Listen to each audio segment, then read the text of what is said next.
Good day, Earthlings.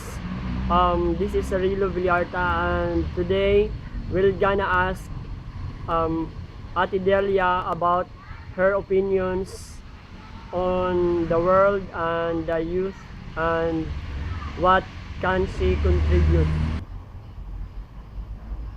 Ate Delia, ano po yung masasabi nyo or mabibigay yung payo sa kabataan at saka payo sa bansa natin para sa gobyerno din naman?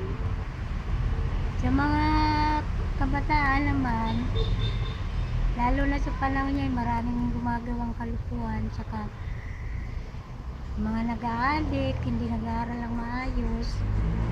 Dapat pabutihan din nila yung mga payo ng magulang. Saka sa bansa natin, magkaroon ng katahimikan, yung kapayapaan.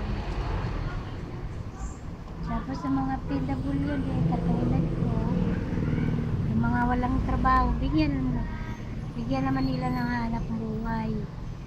At bigyan din nila ng magandang buhay, mga may kapansanan. Lalo na yung mga nag-a-apply ng trabaho ng mga disabled. Hindi yung iba tinatanggap dahil sa kapansanan nila. Kaya sana bigyan din nila ng pagkakataon yung mga kagaya ko, may mga kapansanan.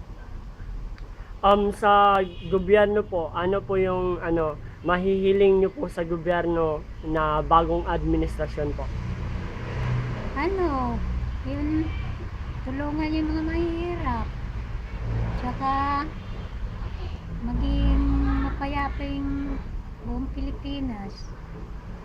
Okay, maraming salamat po Ate Delia. Welcome. Salamat po.